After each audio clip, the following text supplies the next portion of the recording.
Hey, everybody, this is Joe Joseph, and this is the DailySheeple.com's Daily News Brief. The Clintons, they're back in the news again, only this time not so good news for the Clintons. Well, more not so good news for the Clintons. The Clinton Global Initiative, according to the Washington Times, is to shut down, and they've laid off 22 now as donations dry up.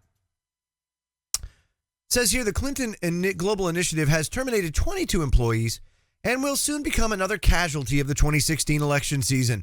CGI, which opened in 2005, will officially close April 15th, 2017. Paperwork filed with the New York Department of Labor January 12th confirmed the discontinuation, along with the termination of 22 employees. The January 12th filing makes permanent plans issued August 22nd by former President Bill Clinton as the family attempted to extricate itself from any conflicts of interest. Now, it says here, this is Brian Mortensen, or Morgenstern, vice president from the Manhattan Republican Party. This is what he said, quote, "This group wasn't just a group for charitable ends." It says, as the initiative is closing its doors, you see foreign governments who have pledged tens of millions of dollars pulling their donations now that Hillary Clinton won't be president. That shows a lot of people that this was just more than charity. This was a way for the Clinton network to really peddle influence due to their positions in leadership. Now, CGI was criticized prior to the November 8th, 2016 elections when stolen emails belonging to Clinton campaign chair John Podesta detailed some of the group's inner workings. Very interesting, isn't it? All I can say is, what goes around comes around, and eventually you're going to pay the piper for your evil. It's just going to happen. And for the Clintons, that's exactly what's happened. All of that stuff, it comes at a cost. You sell your soul slowly. It's amazing. And they are looking at donations dropping by like 80, 90%. Where once, you had tens of millions, even hundreds of millions of dollars in donations each year. No more. No more. So what are the Clintons to do now? Oh, perhaps they'll just keep charging $500,000 or however much it is for a speech. I guess they're going to have to get by on peanuts for quite some time. But, the drama doesn't stop with the Clintons, of course. And Piper McGowan has reported now, she started, I think, yesterday or the day before, talking about some of the interesting things that are going on in D.C., specifically with regards to the security of the inauguration. And each day seems to get weirder and weirder as far as technology not being employed, leadership being fired, gun caches being found in remote places of D.C. And now she writes an article today. Wait, what? D.C. police will not have body cameras on during the inauguration protest. What? Think about that for a second. It says the stage for Friday is obviously being set. As previously and now extensively reported here at the Daily Sheeple, copious warning signs coming out of D.C. signal that Friday's inauguration will be anything but a peaceful transition to power. Whenever the inauguration is brought up, words like riot, violence, and chaos aren't too far behind. Secret Service is now saying they're gearing up for a ceremony unlike any other they've ever seen. Over 100 protest groups are now scheduled to attend, and ads for paid agitators have gone up in 24 cities across the country. On top of that, it's been reported that large weapons caches have been found stashed around D.C. Not something you hear every day or ever, whenever you ever heard that. Just saying. Even though the entire D.C. Police Department was recently fitted with body cameras which have shown in studies to deter police violence, just by the way, now it's being reported that D.C. police will not have their body cameras on during the inauguration protest. The reason the ACLU explains is actually supposed to be to protect the rights of protesters being able to exercise their First Amendment rights without being unduly surveilled by the police. Now, that should be a good thing, actually. However, under the circumstances being otherwise set, seems to be kind of convenient that now the police all of a sudden respect protest groups' First Amendment rights. That's what I'm saying. Because since when do they care about your constitutional rights until now? Doesn't make sense, does it, folks? And it does. It smells fishy. She continues. She says, first of all, since when does being in a public place like a protest give anyone a legal or reasonable expectation of privacy all of a sudden?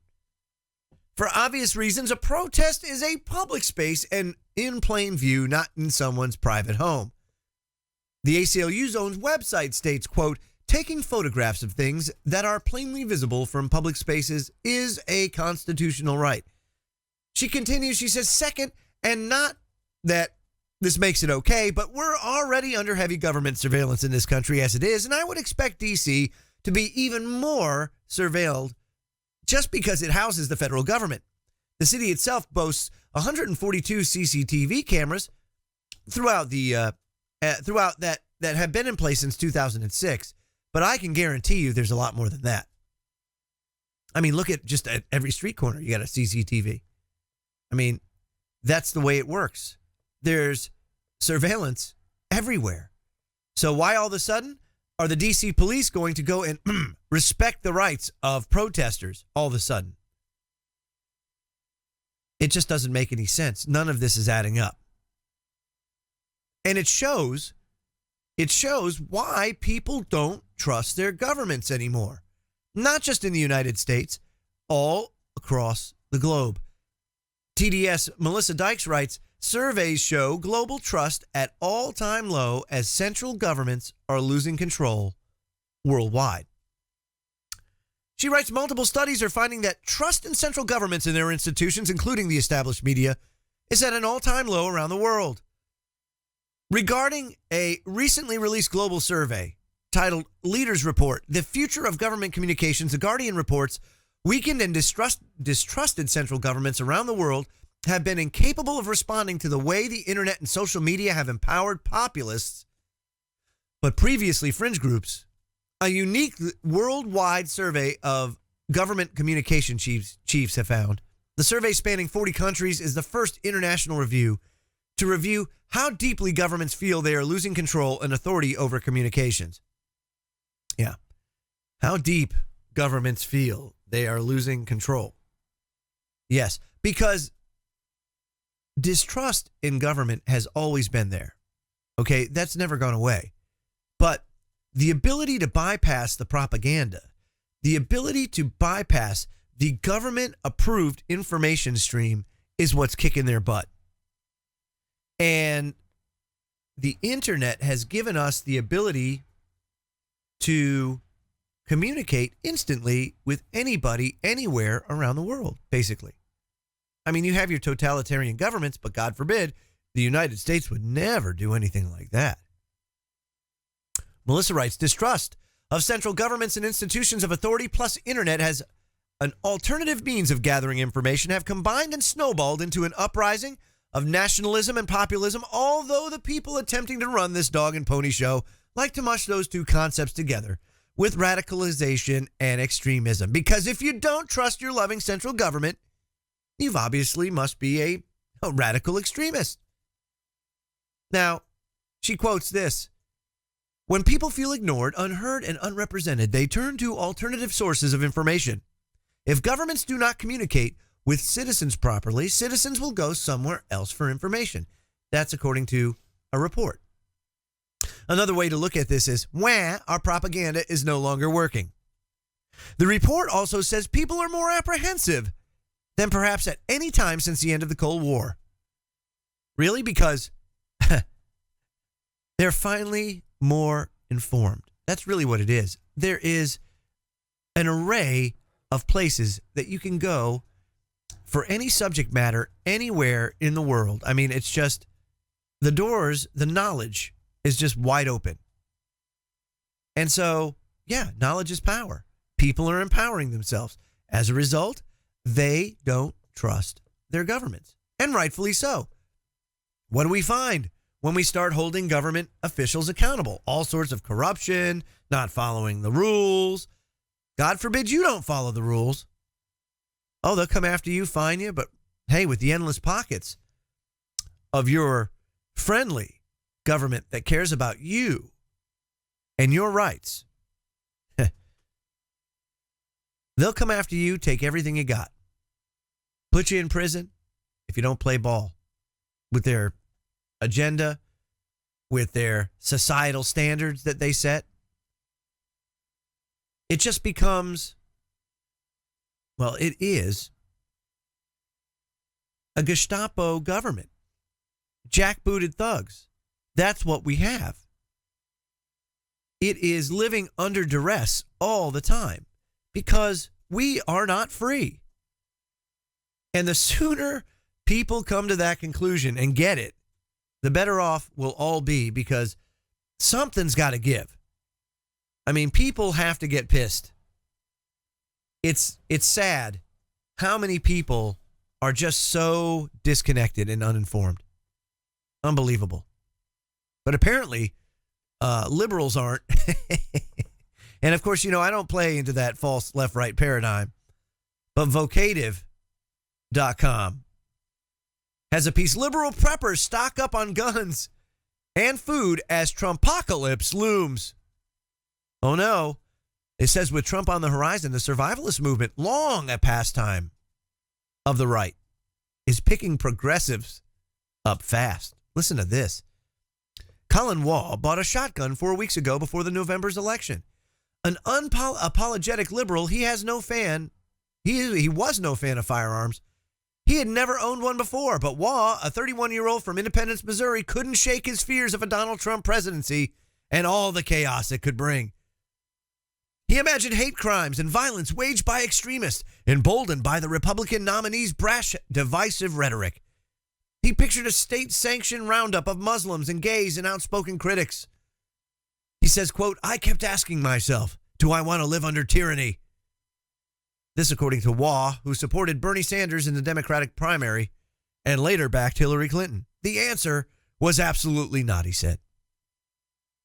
With Trump now days away from assuming the White House, Waugh, preparing for the worst, has made bug-out bags stuffed with ammo, energy bars, and assorted survival gear for his wife and their 3 cats. He began stowing water and browsing real estate listings in Gunnison County, Colorado, which he determined to be a liberal safe haven. And he recently added a 9mm handgun to his arsenal. Hoorah. He says, we're tired of being perceived as wusses who won't survive when shit hits a fan. Ha! That's what I'm talking about. Finally, people are waking up, at least in this regard. And this is great. So what if Trump is a catalyst for this? Isn't that wonderful? Swell the ranks. Hey, it's all right. Come on, you Sanders supporters. It's okay. Come enjoy the neutrality of being independent. It's amazing. It says after years cast as a fringe survival group, preppers entered a kind of golden age during the Obama presidency, I'll say. A horrific housing crash and the spectacle of Hurricane Sandy helped give rise to reality television shows like Doomsday Preppers and Doomsday Bunker, and fueled a multi-billion dollar survival industry. And of course, we've seen how well survival food companies do now, because more and more people get it. And I'm surprised that there aren't more companies out there as far as availability is concerned. I mean, I'm sure there's plenty, but with regards to how much I think there is a demand for it, you would think you'd start seeing like maybe MREs in the camping section at Walmart. You just don't see it. Very interesting. Very interesting. The New York Times had just an unbelievable piece today, because I didn't think that this was going to happen. But sure enough, Obama commutes the bulk of Chelsea Manning's sentence. Isn't that amazing? I mean, holy moly. Talk about heavy-handed. Feel or call Chelsea Manning what you will, but that 35-year sentence that she got was totally and completely uncalled for and over the top, especially with precedent, concern. So Washington Times reports that she'll get out in May of 2017, May 17th, and will be commuted. The rest of her sentence will be commuted. The 120-day delay, they say, is simply to provide her time to find a place to live and transition, is what they say. Whatever. All I can say is she's probably jumping for joy right now. And, what did she do? She exposed corruption. She provided accountability. That is what really happened with the WikiLeaks that exposed all the crimes in Iraq and Afghanistan. I mean, we should not be punishing whistleblowers for standing up for what's right and what's just. And instead, what do? We encourage the behavior that we see in the videos and we see in the leaks. And it's totally asinine. I mean, everybody, at least here in the United States, red, white, and blue, baby. I bleed red, white, and blue. Do you really know what that means? It's not as warm and fuzzy as you think.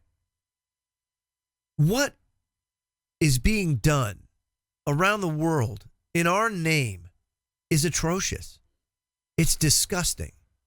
And everybody should be appalled by it. But because people aren't given the information, and everybody's used to having it delivered conveniently on the television, all I got to do is set the channel and let it go. I don't have to go to a website. I don't have to use a computer. I just have to sit there and click the remote. Those people there are going to have an increasingly hard time, as far as breaking out of the trance or waking up. But there is an awakening happening. I just wish it would happen a whole lot faster. And we should not be holding whistleblowers in prison for years and years for doing what's right. It just shouldn't happen. He also commuted General James E. Cartwright, or pardoned General James E. Cartwright, former vice chairman of the Joint Chiefs of Staff, who got ensnarled in a leak crackdown, and numerous others. So as President Obama goes out, so does, all these, the commutations, the pardons, the last minute transition of, power, all that stuff coming to a close 3 days away. What will the inauguration have in store for us? I'm Joe Joseph. This was the DailySheeple.com's Daily News Brief, and I'll have one again for you tomorrow. Have a good night, everybody.